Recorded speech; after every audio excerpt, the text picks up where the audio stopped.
This is crazy. I had no idea this happened a few days ago. Where am I? I mean, I don't even know where I am anymore. I'm not able to keep up with anything, evidently. I need a breaking 911 type email system where people can email me things about this sort of stuff going on, because this is so bizarre to me. I mean, who knew all this stuff was happening, right? Am I that oblivious to the world? Anyway, welcome back, everybody. Thank you for stopping by. If you have not, please subscribe. I'd appreciate that.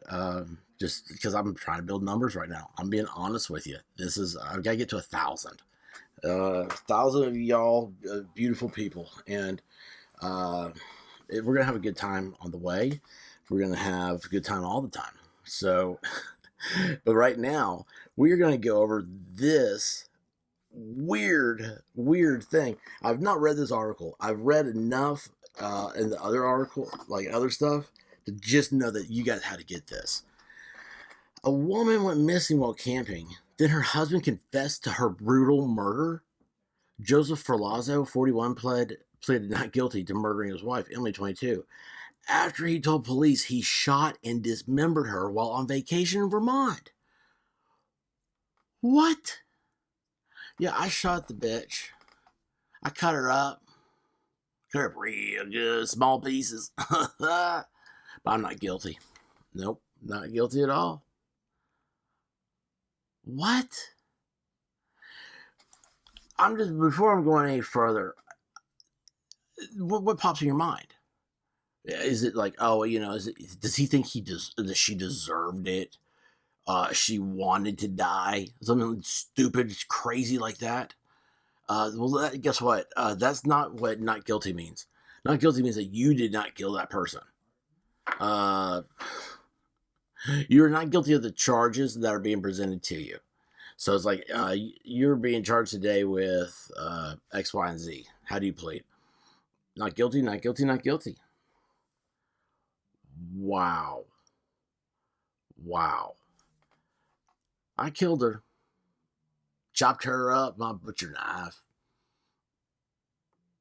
I didn't do it. What? Okay, let's get into this. Married during the pandemic. There's the problem. Pandemic, right? I mean, is it not? Last time I went out to eat, and I was like talking to the guy that owns the restaurant. He's like, man, everything's a pandemic now. He's like, business is good. So I can't find people to work.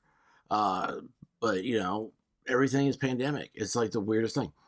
Anyway, Joseph and Emily Ferlazzo were supposed to be celebrating their first wedding anniversary with a scenic Vermont camping trip. The couple left Northfield, New Hampshire on Friday, October 15th, driving the converted bus that was also their home. It's a little bit less than 2 months to Christmas, and means probably in about a month I'll start watching Christmas Vacation. Why do I think of Cousin Eddie living in the mobile home or the RV? Wow.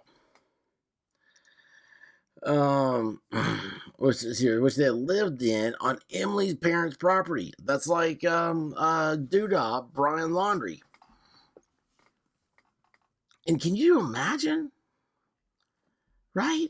The guy's 41, she's 22. It's 22 years old. My daughter's 22 years old. She married a 41-year-old man. And they're living in a van in my backyard. And they say that the South has rednecks.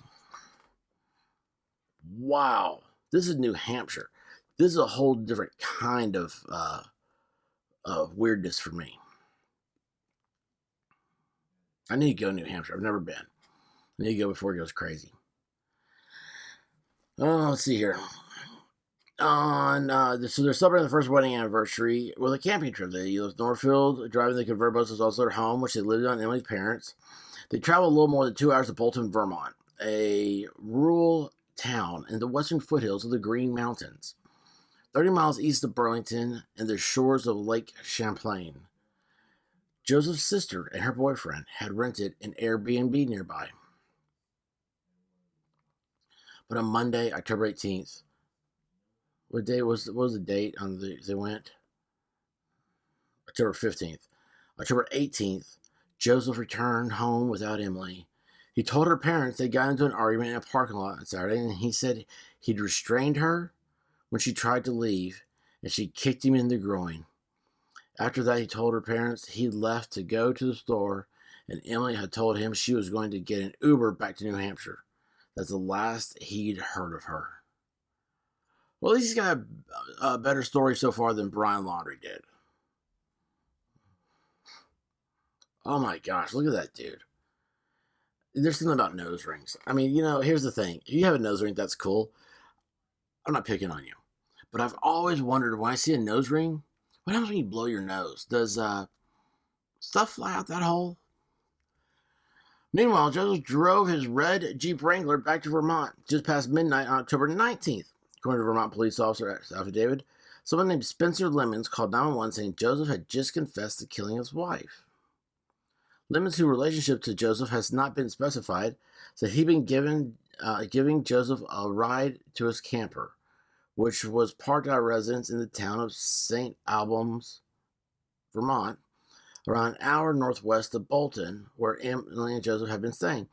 As they approached the bus, Lemons asked Joseph if there were state troopers, or why there were state troopers around the camper. According to an affidavit, Joseph told him it was because Emily was inside and she was not alive. Dude, can you imagine? Okay, this is why you don't pick up people on the road. But could you imagine anybody being next to you? You're giving them a ride to their car. I've given rides to all my friends, back to their cars. They're like, dude, man, why are all the state troopers out here around your car, man? They finally catch up to you? And then they say, well,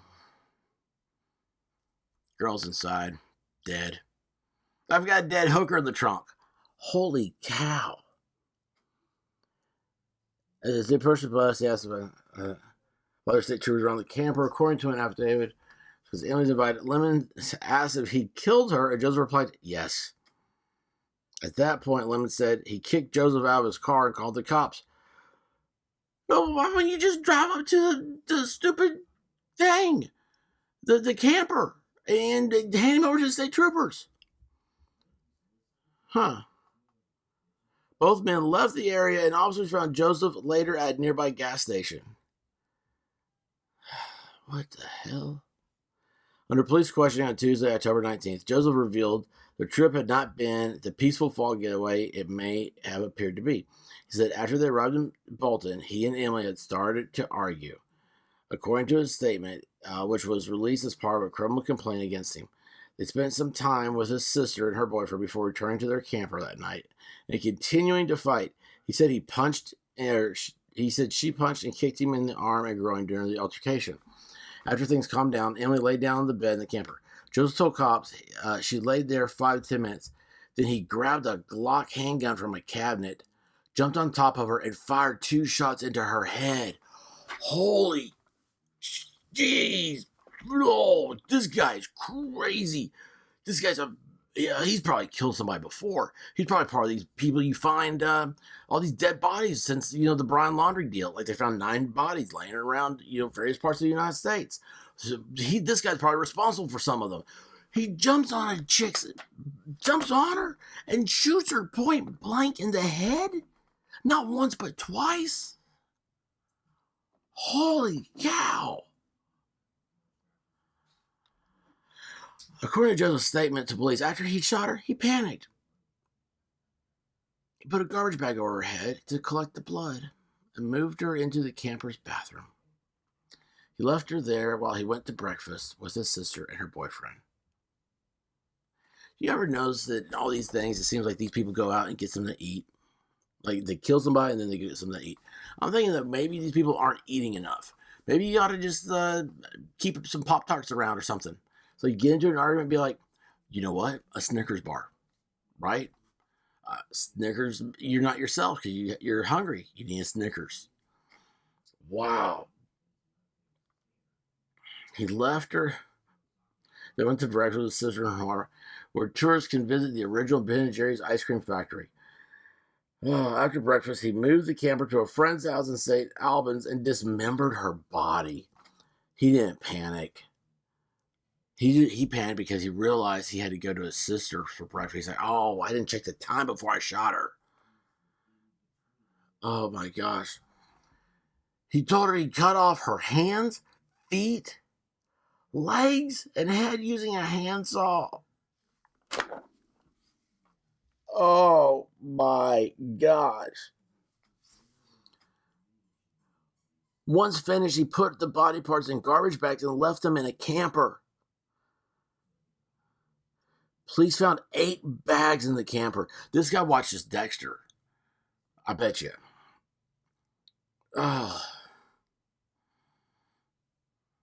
One of which contained what appeared to be several severed human leg, missing the foot. The rest of which appeared to be human remains. What?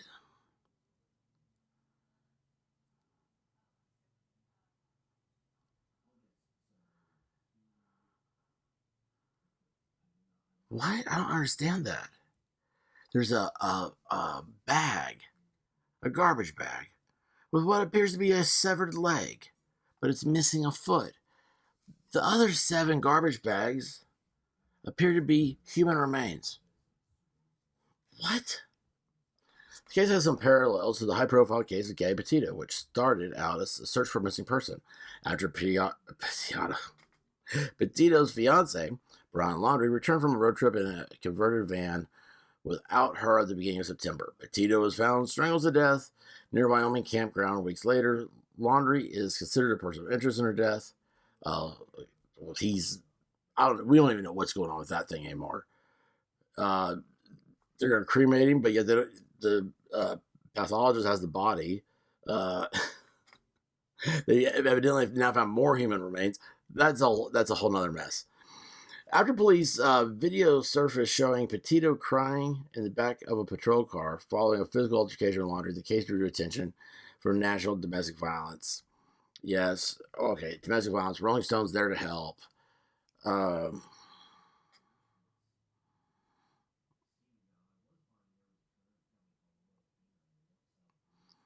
Okay, so back here to this guy. Joseph Ferlazzo was arraigned Wednesday and entered a plea of not guilty.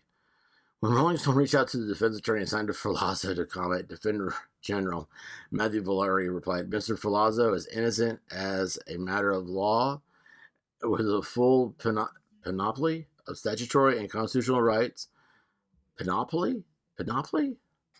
Yeah, I went to law school. I've never heard that word before. And defense available to him, Valerio said, the client retains. I mean, this guy reads, he like has it written down on a 3x5 card. He pulls it out of his pocket every day. The client retains the status until such time as the state proves its case beyond a reasonable doubt or the client decides to waive his rights and change his plea. Wow.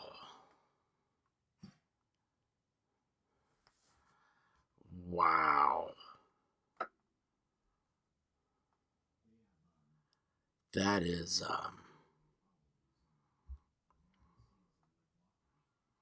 that dude's messed up.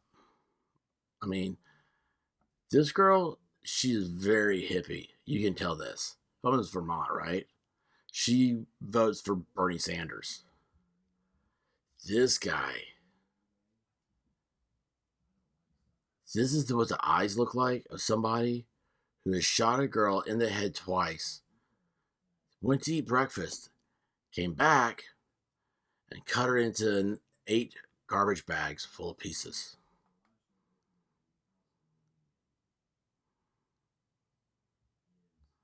Holy cow. Y'all, I don't want anything to do with that image. Ugh. Y'all stay safe out there, okay? Cover your 6. Love your family. It's not that bad. Don't argue with people. There's no reason to. Okay? Don't settle. Don't feel like you have to get married, rush off and get married. Just wait. Trust me, there's a plan out there for you. And man, I love you guys. I never want to hear about somebody have this into their life again. Oh, wow.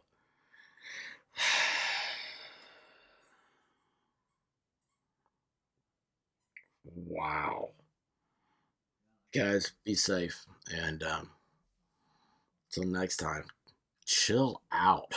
Okay, we all need to chill out. Hey, thanks for watching, and please go ahead and subscribe and hit that like button. Appreciate it.